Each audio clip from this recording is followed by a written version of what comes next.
do some analysis on the story now and bring in the Socio-Economic Rights Institute.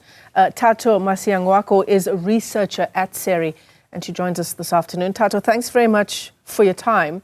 What are some of the big questions that come to you when you hear that a group like Operation Dudula is staking out at the entrance to hospitals, demanding to see people's IDs, and then deciding whether they will have access to healthcare or not?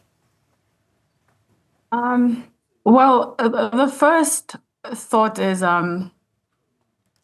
great sympathy, sympathy for people denied access, and sympathy for people in organizations like Operation Dudula moved to this extent to take the law into their hands unlawfully, feeling that the situation is that desperate, that they are moved to these actions.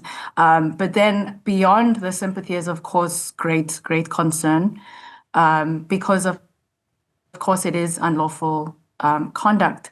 The Immigration Act is clear in terms of who can and cannot ask for documentation, and those powers are reserved exclusively for the state. So it is dangerous.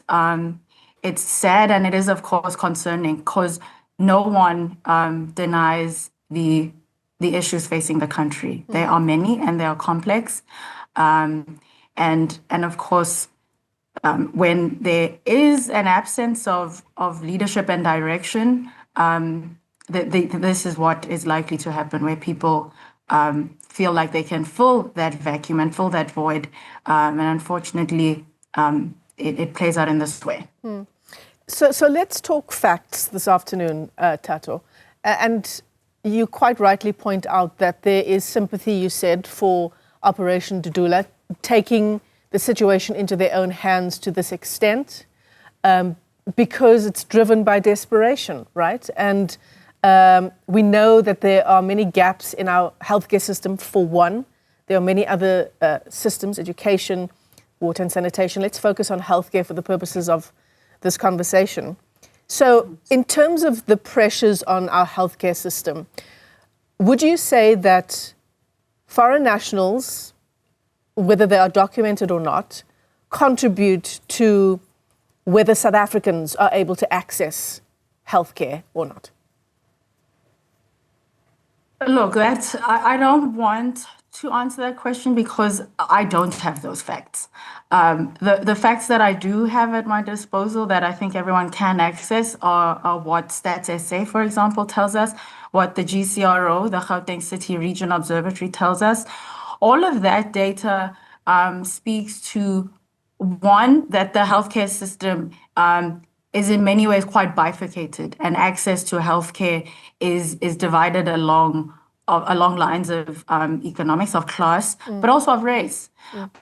So we understand that the public healthcare system, I think, services over 80% of the population. And that means 20% of the population has the privilege of using private healthcare facilities. Now, the issues in the healthcare sector are numerous, right? From doctors not being able to find work to employed doctors being overburdened in the public healthcare system, access to medication not being adequate, facilities not operating optimally. So the issues in the healthcare system are numerous and complex. Adding to that, the issue of migrants, I don't want to dismiss it, because again, we're saying that the public healthcare system is already overburdened, and therefore a shortage of resources just means a shortage of resources. It just means things are harder and harder for people to gain access to this critical service. Removing access to healthcare for migrants does not solve any of those problems, unfortunately. So the state has directed us with the National Health Insurance Bill, and that is one way that perhaps the issues in the healthcare system can be addressed. But I'm afraid I don't agree, and I think many would agree, that marching people in need of critical healthcare is the right way to go, nor is it lawful. It exacerbates harms.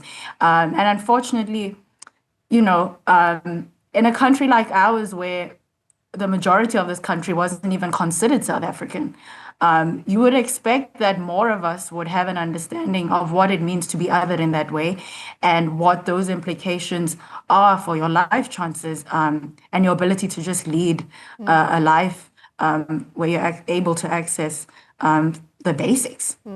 Yeah, it's very reminiscent of the apartheid pass system, isn't it? Where we couldn't go and travel as we pleased without a pass, without a pass signing off. Precisely. Precisely. I mean, more importantly than what NHI says and how NHI directs us and perhaps might solve some of the challenges in public health care, there is what the Constitution says, right? And there is Section 27 of the Constitution that guarantees the right to access to health care to anyone within the country's borders. And it says that anyone within the country's borders, regardless of immigration status. So at the far end of action like this, what's being conducted by Operation Dudula is, what if someone is denied health care and dies as a result? Yeah. And unfortunately, it is at that point that our political leaders will have better things to say on this topic. It's when life is at risk. It's when genuine harms are meted out. And, we've seen what xenophobic rhetoric, harmful, insightful rhetoric leads to. We saw this in 2008, where there were hundreds of victims, 30% of which were South Africans. I think that's a fact that is often overlooked. I think people don't remember that. 30% of the victims of the 2008 xenophobic violence were South Africans. So this kind of conduct by groups like Operation Dudula, March, they don't just affect migrants because, again, these are ordinary citizens like you and me taking the law into their own hands. So not only do they not have the authority, but whoever is on the receiving end of their scrutiny is completely subject to unchecked bias and I would say racism, honestly, because another issue is, it is only a certain kind of migrant that is subject to this kind of violence. This country receives visitors from around the world all the time. But not all of those migrants are subject to this kind of conduct. So you have to look a particular way, and you have to occupy a certain economic class to be exposed to this kind of violence. And that is what Operation Dudula members may or may not be aware of. But of course, these are some of the issues. This is some of the irony in this kind of conduct. Yeah, may or may not be aware of, maybe some of what you're saying is like the fine print, the intricacies around race and classification and how reminiscent it is of a system like apartheid. Precisely. Yeah, it's disturbing. And I think this moment calls for leadership to play their part. I think it's really important that political leaders, especially those that occupy public office, to play their part. So, Action SA, Patriotic Alliance, those are political organizations that have in the past, and I understand are currently contributing to spreading misinformation about these issues, as well as inciting or using speech that is inflammatory and may incite violence. I think it is incumbent upon all of us, everyone that occupies any position of leadership, to play their part in steering the country in the right direction. And I want to emphasize that because no one is under any illusions about the economic hardship that is facing this country. The majority of the population is struggling to make ends meet. Food is increasingly expensive. Transport is on the rise. Access to basic services. Electricity is not even certain. We are dealing with water issues. Nobody is under any illusions about just how difficult things are at the moment. But it is these times that require that leadership, particularly leadership in political office, to play their part in steering us away from language that leads to actions that will cause great harm. Absolutely. Yeah, these issues are never just as simple as one thing or the other in South Africa. Thato, let me thank you for your time. Thanks for giving us that insight. Thato Masiangoako is a researcher at SERI, that's the Socio-Economic Rights Institute.